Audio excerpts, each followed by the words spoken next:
بسم اللہ الرحمن الرحیم۔ ناظرین کرام، آج ہم قصص الانبیاء کے پروگرام میں نبی پاک صلی اللہ علیہ وسلم کے حوالے سے ان افراد اور شخصیات کا ذکر کریں گے کہ جو غیر مسلم تھے، اور قرآن پاک میں اللہ تعالیٰ نے بڑے واضح الفاظ میں ارشاد فرمایا، لقد کان لکم فی رسول اللہ اسوۃ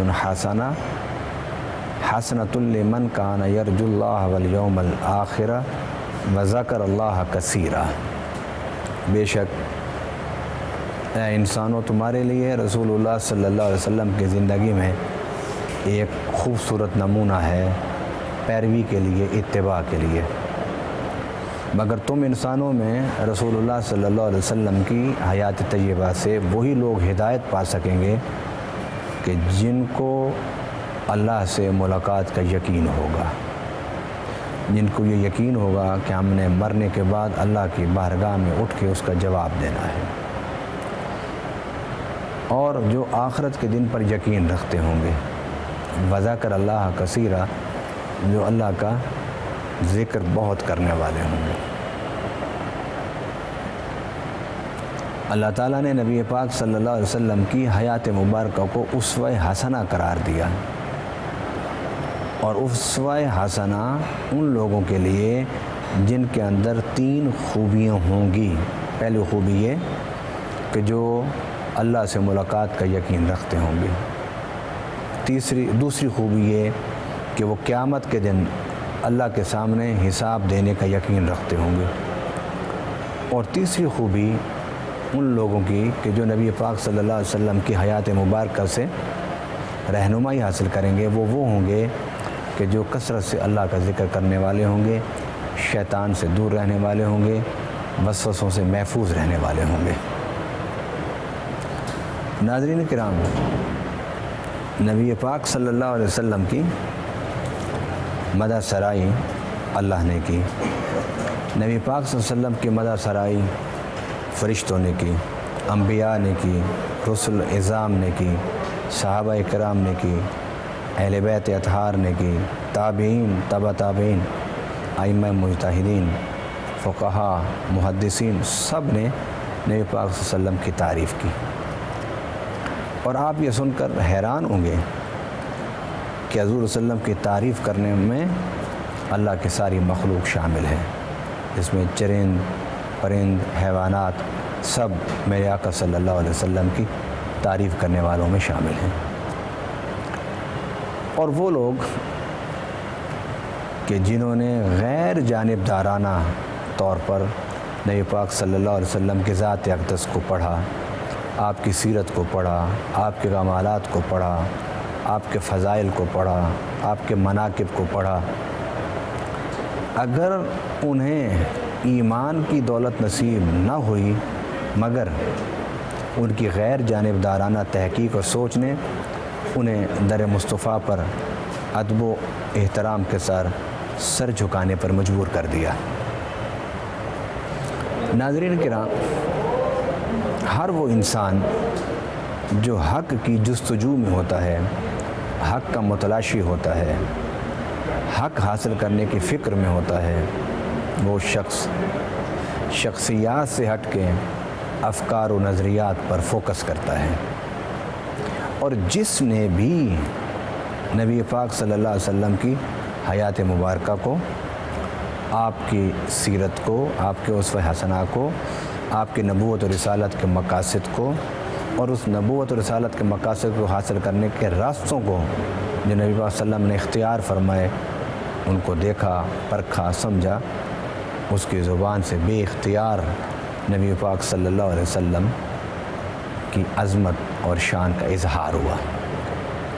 آج ہم اس پروگرام میں کچھ ان لوگوں کی باتیں کریں گے کہ جو کلمہ تو نہ پڑھ سکیں مگر حضور صلی اللہ علیہ وسلم کی ذات اقدس سے اتنے متاثر ہوئے کہ انہوں نے نبی پاک صلی اللہ علیہ وسلم کی ذات، آپ کے کردار، آپ کے افکار، آپ کے نظریات، آپ کے دین، آپ کے مذہب آپ کی کتاب، آپ کی سیرت، اس پر بڑے ہی عقیدت مندانہ کلمات سے اپنی عقیدت کا اظہار کیا۔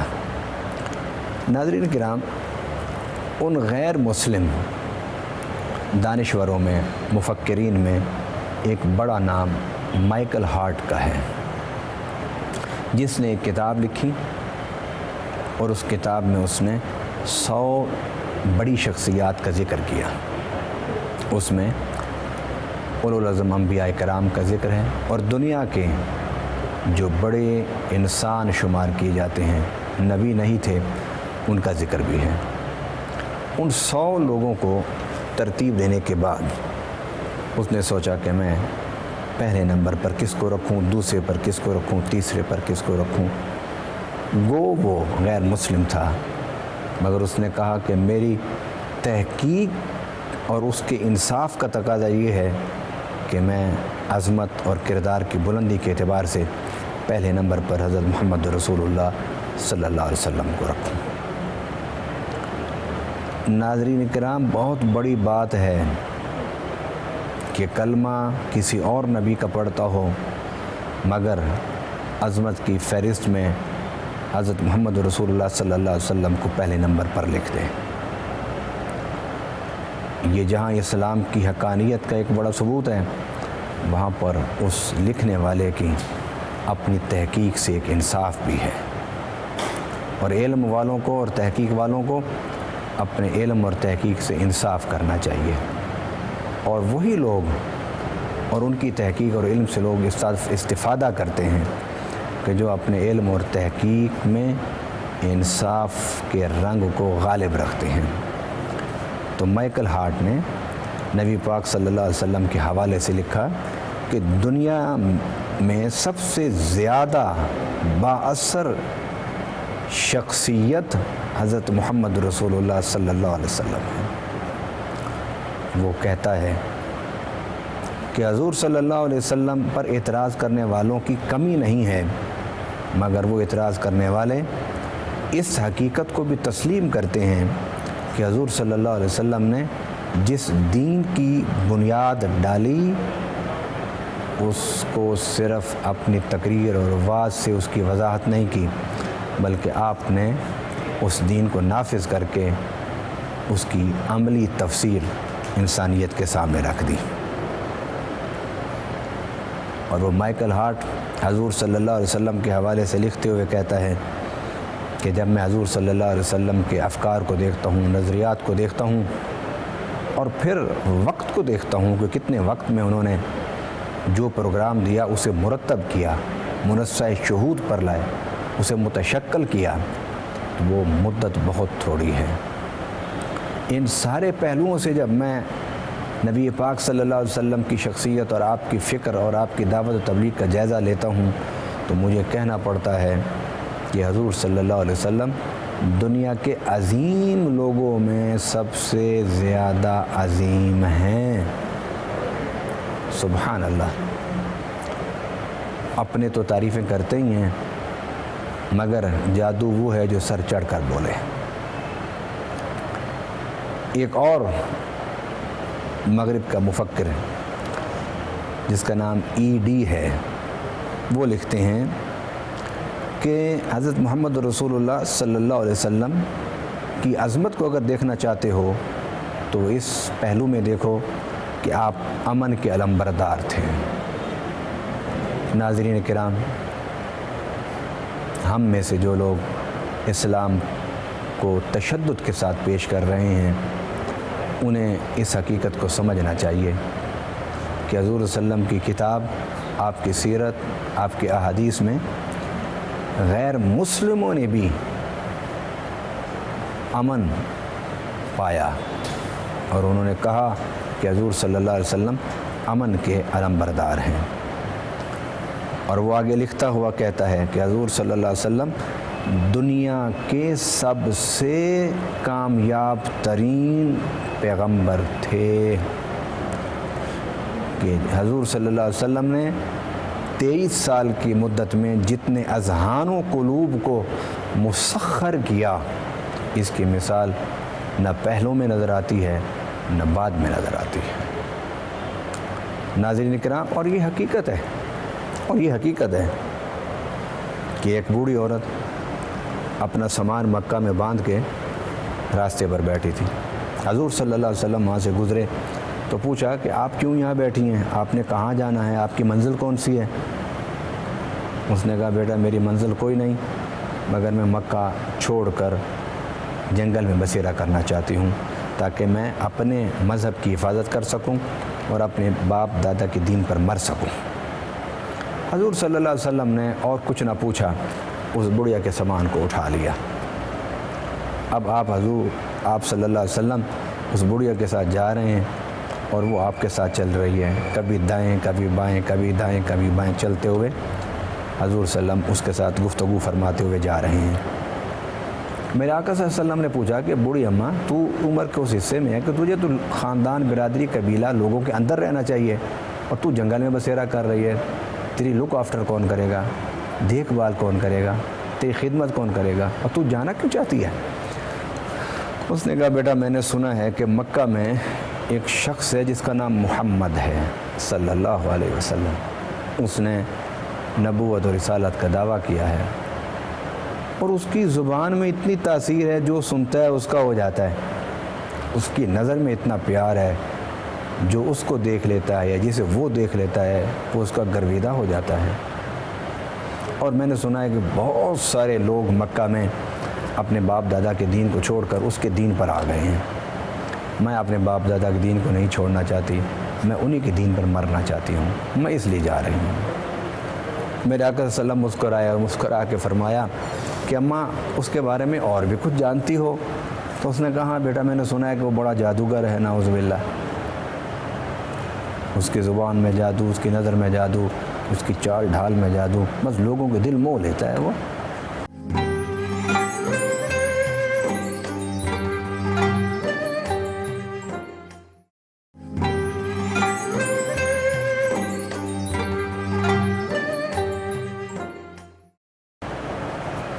حضور مسکرائے اور ساتھ ساتھ چلتے گئے۔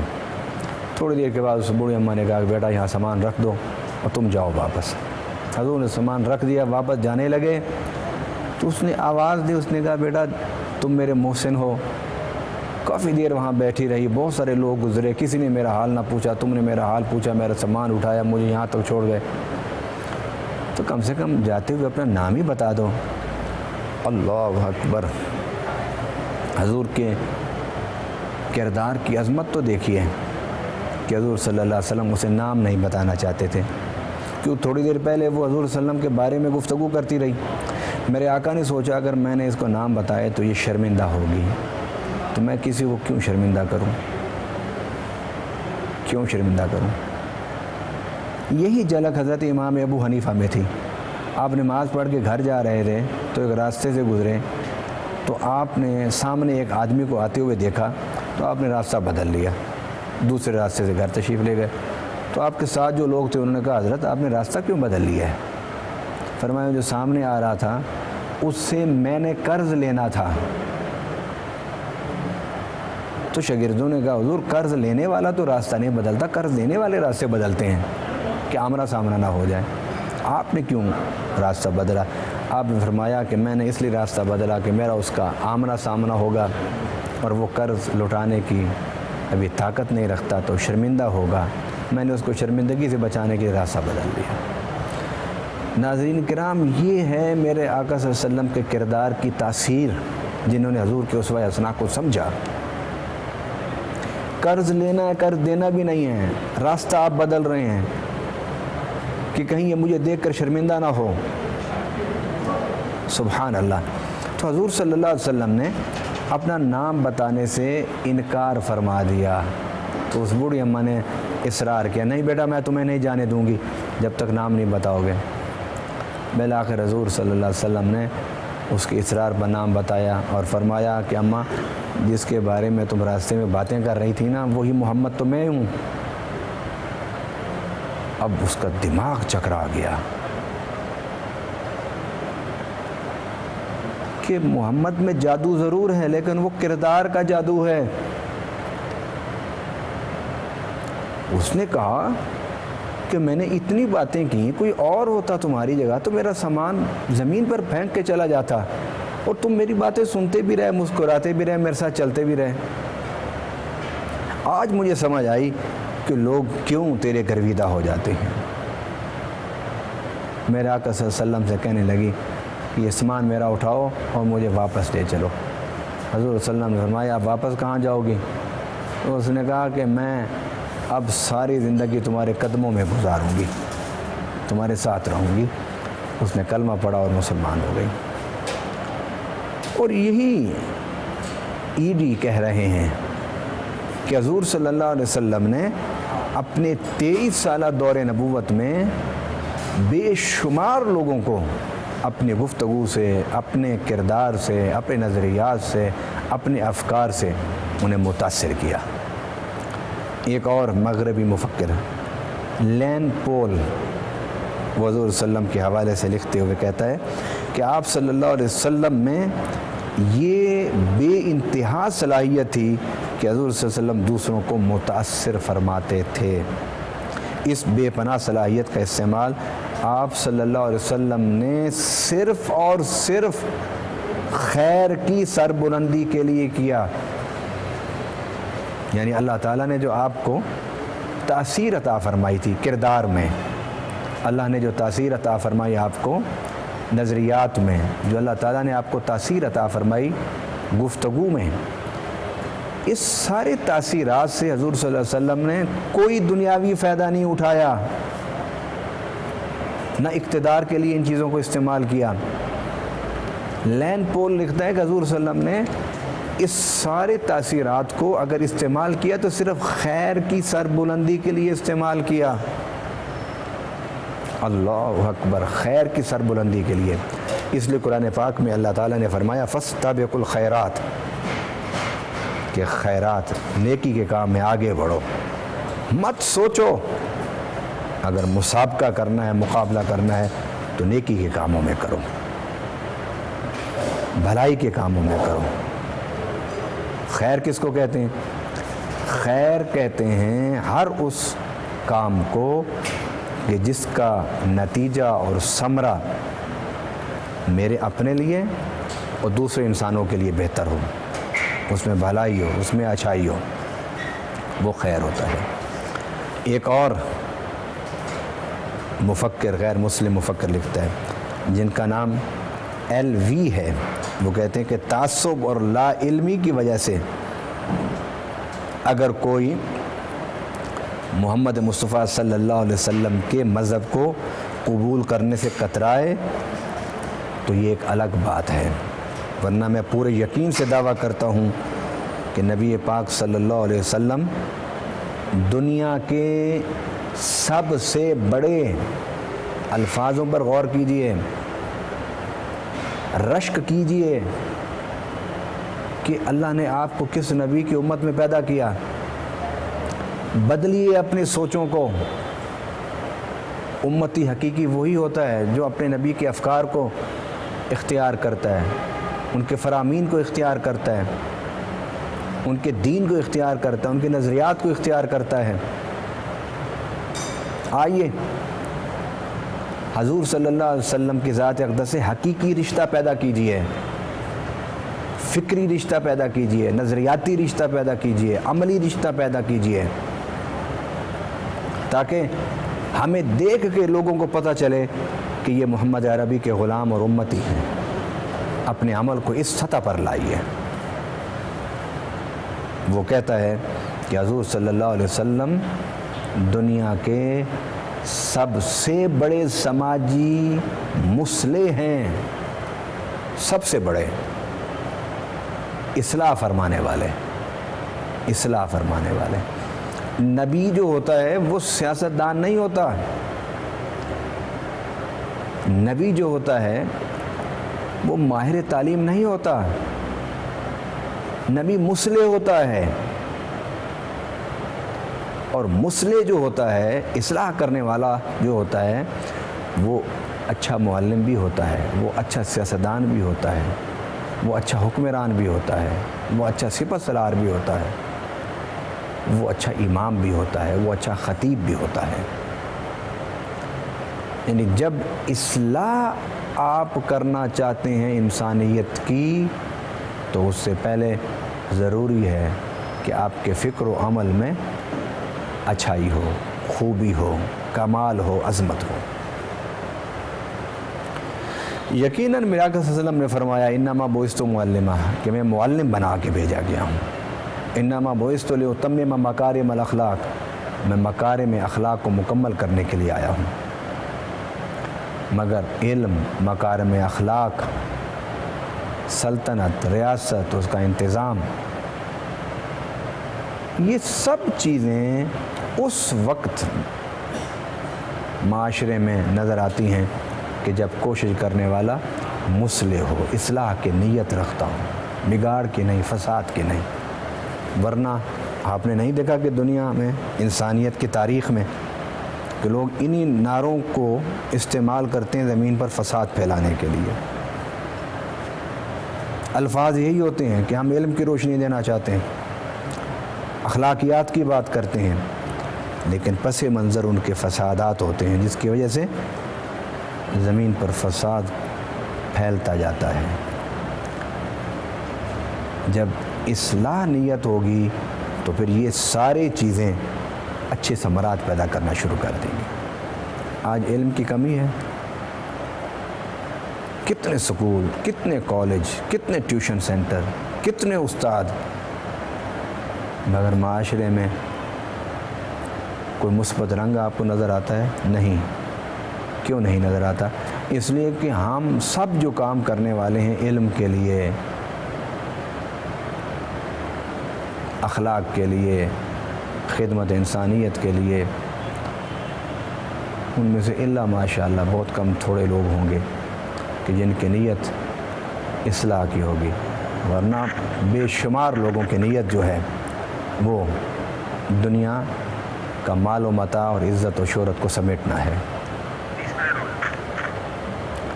اور جب یہ نیتیں ہوں تو پھر مثبت چیزیں بھی، مثبت جدوجہد بھی مثبت رنگ نہیں پیدا کر سکتی۔ وہ کہتے ہیں حضور صلی اللہ علیہ وسلم دنیا کے سب سے بڑے مصلح، سماجی انقلاب پیدا کرنے والے مصلح تھے، مصلحین میں آپ کا شمار ہوتا ہے۔ ایک اور مفکر A.G. وہ حضور صلی اللہ علیہ وسلم کے حوالے سے لکھتا ہے کہ حضور صلی اللہ علیہ وسلم جسمانی اور اخلاقی پاکیزگی میں نوع انسانی کے لیے ایک نمونہ تھے۔ جسمانی اور اخلاقی پاکیزگی میں حضور صلی اللہ علیہ وسلم انسانیت کے لیے ایک نمونہ تھے، ایک جوہر تھے۔ آپ صلی اللہ علیہ وسلم جسمانی، ذہنی، روحانی لحاظ سے لوگوں کو پاکیزہ تعلیم عطا فرماتے تھے۔ اور A.G. نے لکھا، کیا لکھا اس نے؟ وہ کہتا ہے کہ حضور صلی اللہ علیہ وسلم کی تحریک کا اتنی تیزی سے جزیرۃ العرب میں پھیلنا اور غالب آ جانا، اس کی وجہ صرف اور صرف نبی پاک صلی اللہ علیہ وسلم کے جسمانی، اخلاقی اور روحانی پاکیزگی اس کا سبب اور اس کی وجہ ہے۔ اور ایک اور مفکر پروفیسر گیسب وہ لکھتے ہیں اور کہتے ہیں کہ حضور صلی اللہ علیہ وسلم کا نسل انسانی پر یہ بہت بڑا احسان ہے کہ آپ نے انسان کو عظمت کے راستوں کی پہچان کرائی۔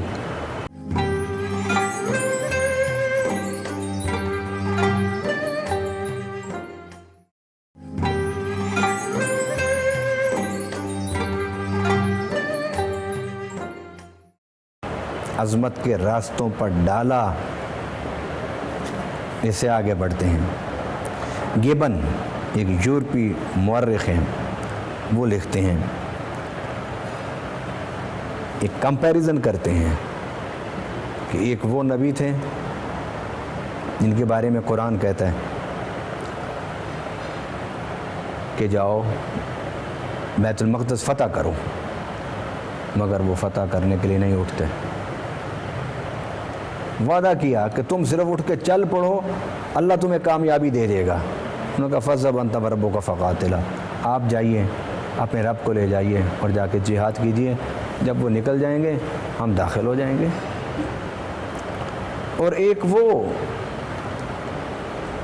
یہ گبن مورخ لکھتا ہے کہ ایک وہ بھی پیغمبر گزرے کہ جن کو پکڑ کر ان کے مخالفین نے مار دیا اور ان کے ماننے والے انہیں تنہا چھوڑ کے بھاگ گئے تھے۔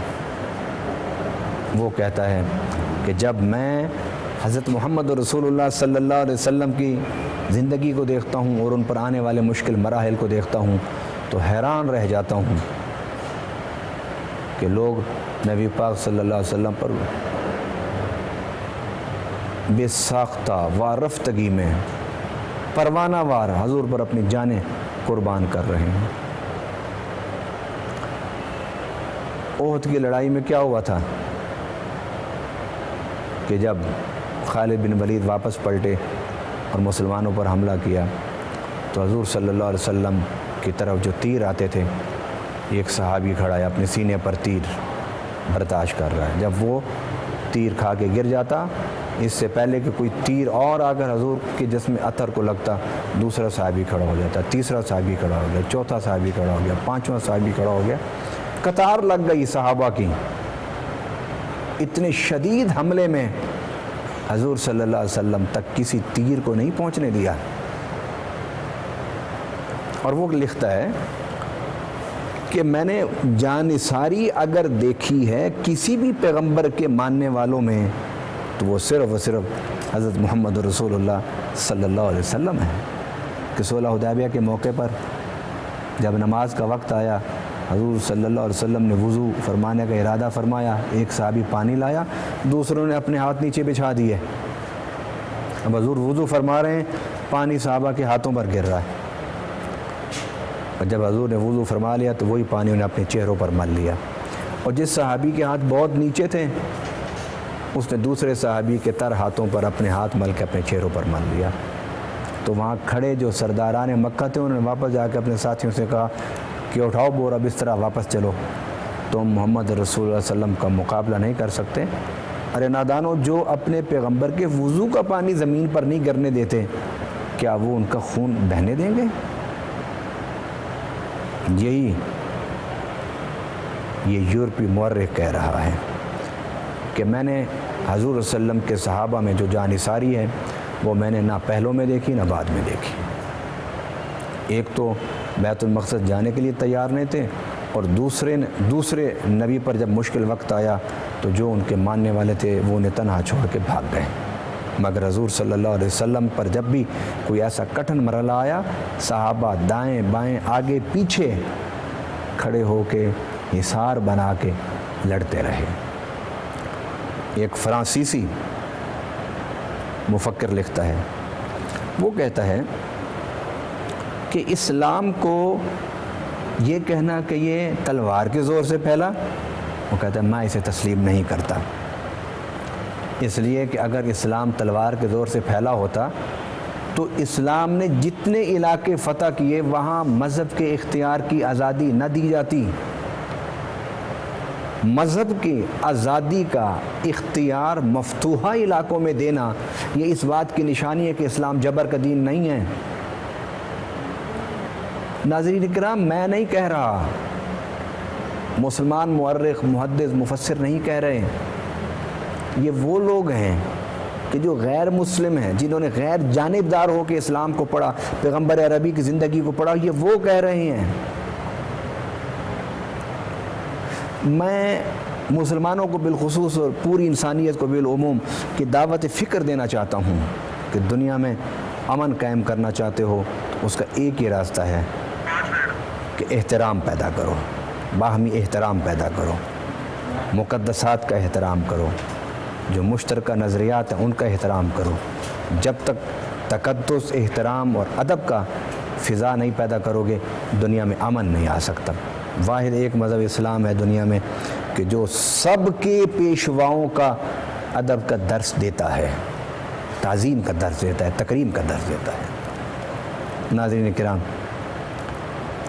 ایک اور مفکر لکھتا ہے نبی پاک صلی اللہ علیہ وسلم کے حوالے سے، وہ کہتے ہیں کہ یہ کہنا کہ اسلام نے غزوات لڑے اور انسانوں کو قتل کیا اور اس کی تعداد 500 سے زیادہ نہیں ہے، اپنے مسلمانوں کے اور غیر مسلم جو کفار جو لڑائی کرنے کے لیے آئے تھے سارے بھی اگر ملائے جائیں تو جو اسلامی غزوات ہیں، جنگیں ہیں، اس میں 500 سے زیادہ تعداد نہیں ہے۔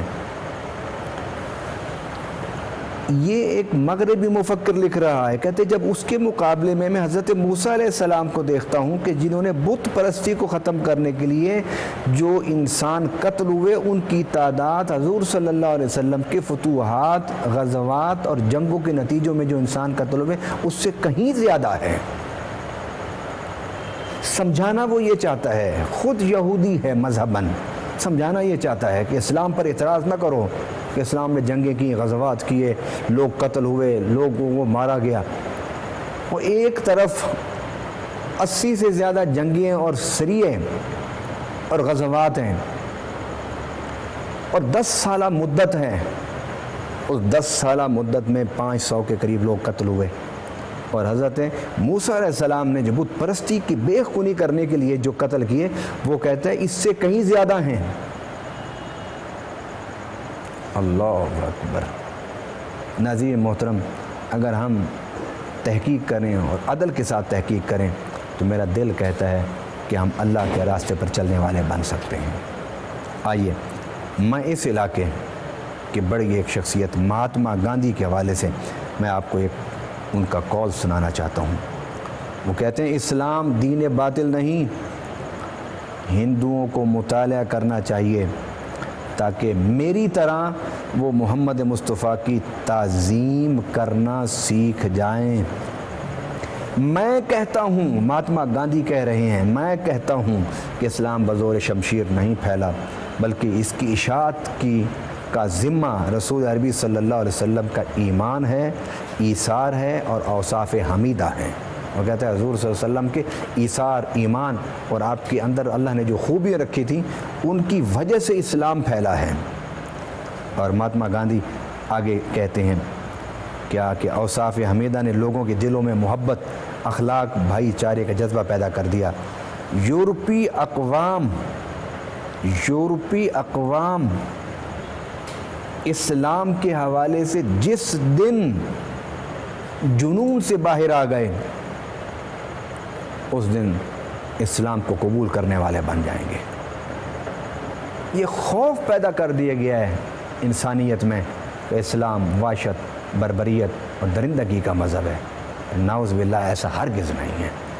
میں تو کہتا ہی ہوں کہ اسلام امن اور پیار اور سلامتی کا مذہب ہے۔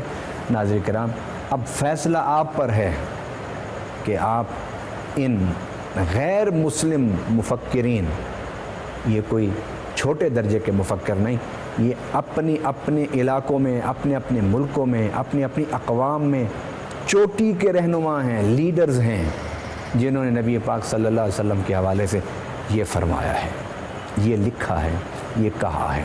آئیے قرآن پاک کی اس آیت پر میں آج کے موضوع کو سمیٹتا ہوں جس میں اللہ تعالیٰ نے فرمایا لَقَدْ كَانَ لَكُمْ فِي رَسُولِ اللَّهِ أُسْوَةٌ حَسَنَةٌ، بے شک تمہارے لیے رسول اللہ صلی اللہ علیہ وسلم کی زندگی میں ایک عملی نمونہ موجود ہے زندگی گزارنے کے لیے، مگر اس عملی نمونے کی طرف وہی آئے گا جو اللہ کا یقین رکھتا ہوگا، آخرت کے حساب کا یقین رکھتا ہوگا اور اللہ کا ذکر کرنے والا ہوگا۔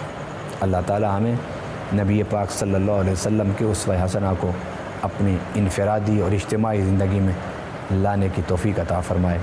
وما علینا الا البلاغ المبین۔